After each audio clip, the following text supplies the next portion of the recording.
Welcome to today's deep dive. If you're the kind of person who, loves a shortcut to being well-informed without getting completely buried in information overload, you are definitely in the right place. Absolutely. We have a really fascinating topic today. Yeah, we do. So imagine trying to translate like a clinical MRI scan into a poem. You have this really rigid, highly technical set of data points, measurements of brain activity and neurological pathways, and somehow you need to map that onto the messy reality of human emotion. Right, which is pretty much an impossible translation. Exactly. A direct word-for-word translation app is completely useless there. You aren't just moving between two languages. You're trying to bridge two totally different ways of experiencing reality. It's a monumental task, honestly. You're taking something that exists purely in the realm of uh, pathology or science and trying to give it a heartbeat. You have to make it comprehensible to someone who has never lived inside that particular mind. And that is the exact mission of our deep dive today. We're looking at this really compelling 2026 academic interview from Confluence, the Journal of Multidisciplinary Study. Oh, it's such a good piece. It really is. It features the Moroccan writer and scholar Latifa Labsir. She's discussing her 2025 Sheikh Zayed Book Award-winning novel, Tayf Sabība, which translates to The Phantom of Sabiba. Yeah, and she essentially uses literature as a translation device here. Right. Taking the complex science of autism and the silent struggles of family life and turning them into a story that just radically alters how we see the world. And Labser is uniquely positioned to do this, right? Because she operates at this rare intersection of narrative, psychology, and visual culture. Mm. She brings a real academic rigor to her fiction. Yeah, she definitely does. But what's really striking in this interview is how she views the validation of that work. You mentioned the Sheikh Zayed Book Award, which is obviously a massive milestone for any author. Huge. Yet she argues quite forcefully that literary prizes don't actually make a writer. Okay, let's unpack this because I found her take on this so interesting. She views awards as just mere signposts, right? Right. They offer visibility, sure, but she points out they're ultimately shaped by the specific, subjective tastes of a judging committee in any given year. Exactly. She says the true measure of a book is entirely in the hands of the reader. And she references the Nobel Prize controversies around Bob Dylan and Annie Ernaux to make her point. Yeah, asking things like, is Dylan's work actually literature? Or is Ernaux's focus on women's daily intimacy worthy of the prize? Right. And without getting into the weeds of those specific debates, her broader argument is that cultural institutions can argue all day about what constitutes real literature. But the actual life of the text only begins when it collides with a reader. And that collision is exactly what she designs her books for. Every single architectural choice in Tayf Sabība is engineered to force the reader to engage. Right down to the title. Exactly, starting with the title, which was actually a massive battle with her publisher. Oh, the publisher absolutely hated it. They wanted to strip the word Sabiba from the cover entirely. They argued that it was just an invented word. No one would know what it meant, and it basically wouldn't sell. But she fought them on it. Labser refused to budge because she built Sabiba from an Arabic root word that signifies a cause or a reason. It can even mean a catalyst for healing. Wow. Yeah, so for her, keeping it was just non-negotiable. And the first half of the title, Tayf, translates to spectrum. Right, which she chose specifically to counter the public's desire for a single, easily digestible profile of autism. It's a neurodevelopmental condition with, infinite variations. Exactly. She couldn't just call the book Autism because a person on the autism spectrum resembles no one but themselves. The title had to be flexible enough to hold all that plurality. And she applies that same intense intentionality to her characters, too. The entire family is built around very specific naming conventions. Right, like the mother, Radia. Yeah, which means reconciled or accepting. And the autistic son is Raji, meaning he who hopes or waits. The sister, Hiba, means gift, and the companion, Amal, means hope. It's very deliberate. It is, but I actually have to push back on the strategy a little bit. If the whole point of her work is that human identity is shifting and fluid, especially neurodivergent identity, isn't stamping your characters with literal dictionary definition names doing the exact opposite? I can see why you'd say that. I mean, isn't she kind of just putting them back into a rigid box? Well, it looks that way on the surface, but what's fascinating here is how those names function structurally within the story. Oh, so? Think about the family ecosystem dealing with the autism spectrum. Everything is in constant flux. The daily routines, the emotional baselines, the social interactions, it is all incredibly chaotic. Right. That makes sense. So the names don't act as restrictive boxes. They actually act as symbolic anchors. They provide this psychological grounding force for the narrative. Oh, that's really interesting. And furthermore, Labsir noted that readers were actually grabbing dictionaries to figure out what the invented word Sabiba meant. Wait, really? So the literal act of naming forces the reader to do the work? Precisely. That active search, the effort of trying to decode an unfamiliar word, it mimics the exact effort required to understand neurodiversity. It demands your patience and active engagement. Because the book refuses to just hand you the answer. Exactly. Which is a brilliant mechanism. But it brings us to a pretty massive creative hurdle. If you are demanding the reader to engage with the reality of autism, how do you portray the day-to-day mechanics of the condition without writing something that just sounds like a medical textbook? That is the big challenge. Labsir talks about her creative process, which she calls her inner kitchen, and it involves just a staggering amount of clinical research. Right. She spent an immense amount of time doing field research, visiting centers, working with diagnostic specialists. Yeah. She even studied tools like BlinkLab. That's a highly clinical eye-tracking technology used for early diagnosis. It measures microsaccades, these tiny, involuntary movements of the eye, to see where a child's gaze fixates. Here's where it gets really interesting, though. You can't just drop a paragraph about microsaccades and diagnostic eye tracking into a novel. It totally kills the narrative flow.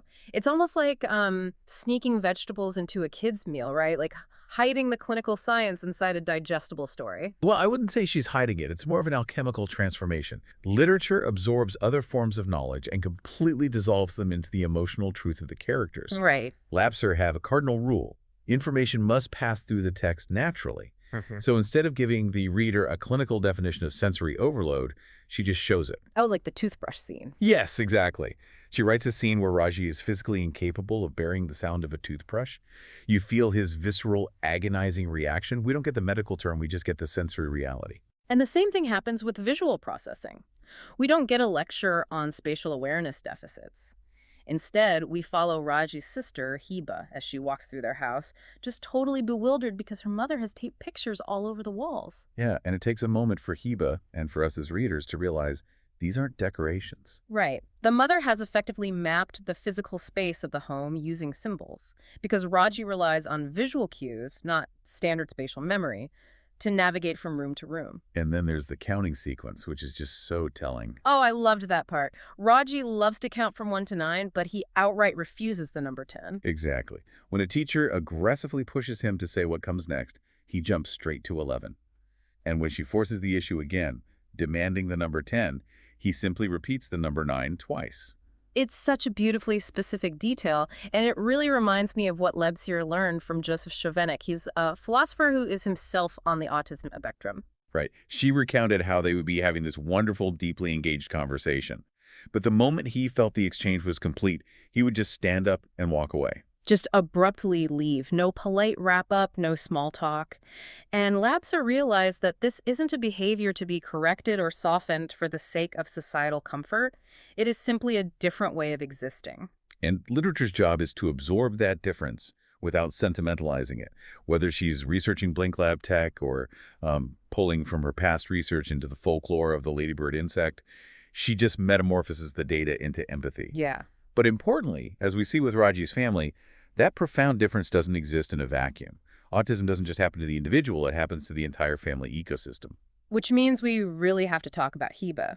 Labsir intentionally shifts the conversation around autism from an exclusively clinical space into a social and relational one.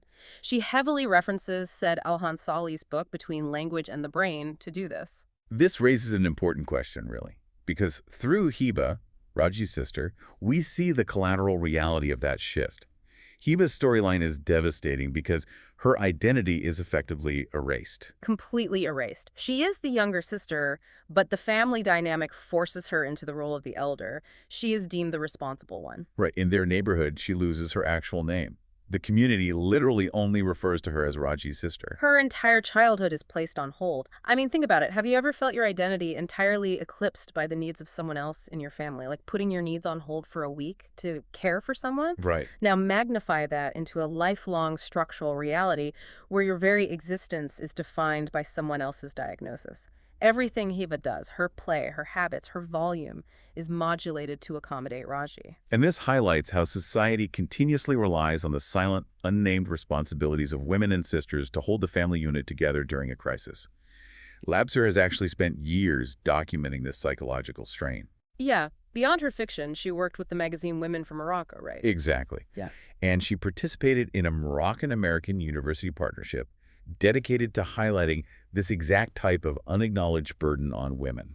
And Labsir makes a distinct theoretical argument here regarding how we analyze these family structures. In the interview, she draws a sharp line between ideological feminism and her preferred approach, which she calls women's criticism. Yes, she points out that certain strands of extreme ideological feminism tend to reject natural roles, like the inherent complexities of motherhood, or they seek to sever the relational ties with men entirely. Right. She argues that this approach is too harsh and ultimately exclusionary. She's pushing back against that. She advocates for exploring the intersection of nature and culture without the rigidity of pure ideology.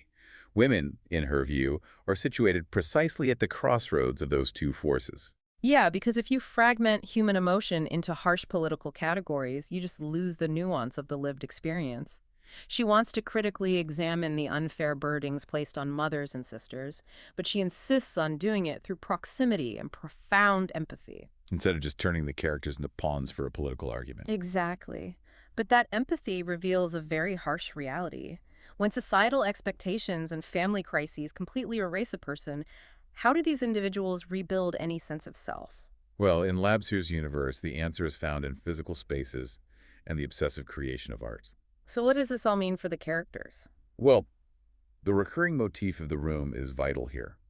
Raji's room is not just a physical space. It functions as a representation of his mind itself. Oh, right. When the outside world is a chaotic sensory assault, the room becomes a place of repetition and protection. It's where his identity can be patiently disassembled and reorganized. And art is the tool he uses for that reorganization. Labsir's background in art history really shines through here. She brings up the Orientalist painter Ludwig Deutsch, who chose to live in almost complete isolation to protect his artistic vision. Yes, but the more powerful parallel she draws is her analysis of Van Gogh. Labsir references a short story she wrote exploring why Van Gogh painted so many self-portraits. Ah, the replacement child syndrome. Exactly. Van Gogh was given the exact name of his deceased older brother. So the mythology suggests that whenever his mother looked at him, she didn't actually see him. She saw the ghost of the dead son. Wow, that's heavy. It really is. So the act of Van Gogh painting his own face over and over in frantic repetition was a psychological survival mechanism. It was his way of insisting on his own existence, screaming onto the canvas, "I am here, see me." And you see that exact same psychological survival mechanism in Raji. He has this Sabiba doll, and his first instinct is to tear it completely apart, and then he meticulously restitches it, creating multiple fractured faces. If we connect this to the bigger picture, it explains his other behaviors too, like his obsession with beads. Right. He will sit for hours stringing them, but only black and white ones. If you hand him a red bead, he completely rejects it. He demands 9 white beads, followed by black beads. And to an outside observer or a frustrated teacher, that looks like a limitation. It looks like a restrictive, obsessive pit. But Labsir is showing us that this is actually the mechanism of creation. He is taking an overwhelming, chaotic universe and forcing it into a tangible pattern that he can actually control. He is literally stringing his world into order. Mm-hmm. And what's remarkable is how Labsir mimics this need for sensory control in her own writing process. Oh, you mean the color shift? Yes. Cool. For her entire career, the dominant sensory color in her literary works was blue. Blue was her signature atmosphere. Right. But Tayf Sabība represents a radical departure. The entire novel is bathed in yellow. So what does this all mean? Why would a writer with an established aesthetic completely abandon her color palette mid-career? Like, how does a yellow prose style even read? Well, yellow, in Labsir's framework, isn't just a visual descriptor. It dictates the temperature of the text. It symbolizes pallor, fragility, and a deep, humming unease. Oh, okay. The prose reflects the heightened sensory tension of autism. It's brighter, glaring, perhaps more anxious in its pacing. Just as Raji must constantly rebuild his world, Labsir realized she had to alter her own sensory palette to truthfully inhabit the emotional temperature of her subjects. That is an incredible commitment to the architecture of a novel. She isn't just writing about the sensory experience of neurodiversity, she is forcing the reader to physically experience it through the rhythm and glare of her words. Exactly. Which brings us to the core mission of the book. Tayf Sabība isn't just a narrative, it's an instrument for idmaj. That's the Arabic concept of integration and true inclusion. There's a sequence in the novel that captures this perfectly. Haiba is at school dealing with classmates who just do not understand her brother. But she doesn't yell at them. She doesn't accuse them of cruelty. Right, she takes a different approach. Yeah, instead she takes that fractured, stitched-together Sabiba doll and uses it to communicate with them. She uses the object to ask for empathy, gently pulling her classmates into her family's reality. And Labsir's doing the exact same thing with us as readers. The novel is the doll. She's handing it to society and asking us to embrace neurodiversity not as a pathology that needs to be fixed, but as a shared human reality that just requires our patience. But importantly, literature doesn't just hand over answers. It creates paths for you to walk down and reshape meaning for yourself. Exactly. Labsir leans heavily on the concept of the implied reader. This is the idea that the opening lines of a text are already unsettling your expectations and inviting you into a new reality. Like Kafka's The Metamorphosis, where you wake up on the first page as an insect. The disorientation is the point. The book invites you to translate yourself. It fundamentally flips our normal approach to neurodiversity. Usually when we talk about integrating neurodivergent individuals, it's a one-way street. We focus on how to translate their behaviors into our normal language so they can fit into our society. We look at their repetitive routines, their sensory aversions, their blunt directness, and we just label it abnormal. But if you accept Lapsir's invitation to step inside the architecture of that mind, the entire paradigm shifts. Think about looking out from the autism spectrum at the way our society operates. Right? A world obsessed with unwritten rules, exhausting social performances, and a total disregard for sensory peace. Exactly. Mm. If you view our world from that perspective, wouldn't we be the ones who appear unimaginative, strange, and completely out of touch with reality? We might just be the ones who need translating. Wow. Something for you to mull over long after this deep dive ends. Thanks for joining us, and we'll catch you next time.